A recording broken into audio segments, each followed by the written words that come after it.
Terrence Howard, always a pleasure, man, to sit down and talk to you, to see your work, your art on screen. And when I checked out this Empire, I literally just like felt like that hustle and flow reunion of just you and Taraji, like your chemistry. That I forgot how great your chemistry was on that screen, but to see y'all together was just like y'all was the thing I wanted to see way more of. You know? Yeah, that's the craziest thing. They gave us they had us do a chemistry read.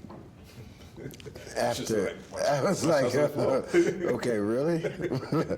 But Taraji was the one that actually turned Lee on to. Lee was talking to Taraji about her playing this role, and she was like, and they were thinking about doing somebody else, and she was like, "You guys are stupid if you don't do Terrence. If you don't do Terrence." And now, you know, after pushing and pulling, it all worked out, and the chemistry that we have together really.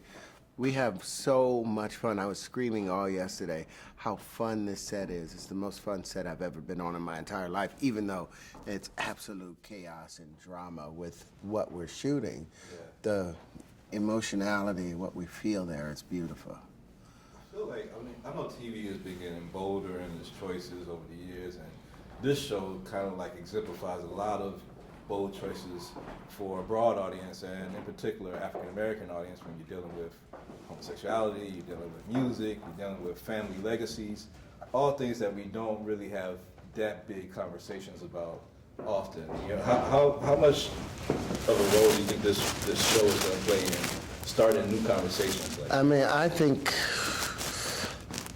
if at the end of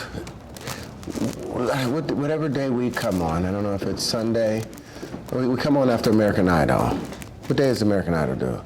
Well, we come on after American Idol. The next morning, if their talk shows aren't talking about the content of some of the stuff inside the show, then we haven't done our job. Fox has really pushed the envelope. I mean, Fox normally, I haven't seen too many black shows on Fox, and you know, this one showing a black family in such a positive light and in a negative light. But we push the boundaries with our views, because I think my character is like Archie Bunker in a way, and it's become politically correct to always talk about you're in favor of someone's choices and life choices. But then there's a minority out there, or maybe a majority out there. Whoever got those high heel shoes on? 86 the high heel shoes. Oh, that's upstairs. Sorry, bro. Because it's just a waste of time talking. There's a group of individuals out there, and we don't know whether they're minorities or whether they are a majority of the people in America, and not to mention the world, who has mixed feelings about homosexuality and the morality of it, and whether it's something that should be applauded or whether it's something that should be fought, you know, that's going to change the entire course of human history. So I love the fact that my character is speaking for that unspoken group, you know, in his views about it, and he's unabashed in how he feels about it, and it would be nice to spark up conversation concerning some of those things. Do you think it's a different conversation dealing with that in the black community than it is in the majority?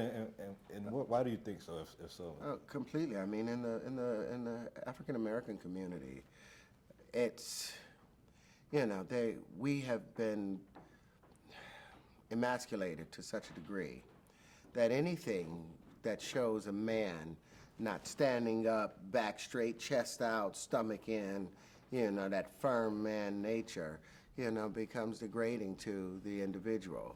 And we expect more out of black men. You know, we are supposed to be seen in a position of power, and you consider homosexuality, you consider that more of a weaker or a softer, more delicate nature. So we really frown upon that because it's been such a short period of time in which black men have actually been able to be called a man. We were a boy, you know, up until pretty much near the 70s, you know, and there's still some places we still call boy.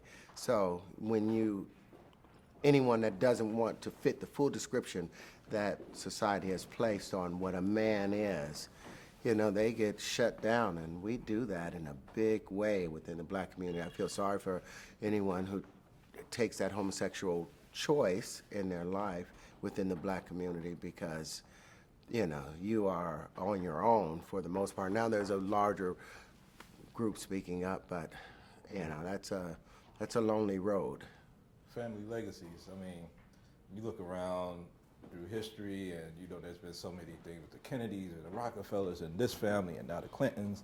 Maybe in the future the Obamas or what have you. But as far as shows showing that black family legacy, I think this is the first show that's really attempting to show passing down wealth and passing down this. Do you think that's an important thing for us to grasp and try to start planning for? I think it's a double-edged sword. The passing down of a legacy, because the beneficiary of that legacy never really learns the hard work, effort that it takes to gain that type of fortune. So on one hand, it's like I work my butt off to take care of my 2 grandkids now. Well, not take care of them, but to make sure that when they get older, they don't have to bust their ass the way I've had to bust my butt my whole life. My 3 kids, I work hard so that they don't have to go through what I went through.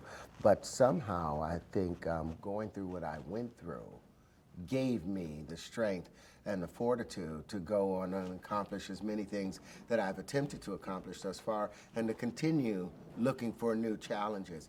But it's nice for you to, like King Solomon said, a man should see some good for all his hard work, and for us to be able to gain some wealth and learn how to manage it and to maintain it and to disperse it according to need, not according to want. I think that's something that the Kennedys and some of these other families may have learned to do and pass down to their children, so they can appreciate and be able to have the wealth and pass that on to the next generation and the next generation.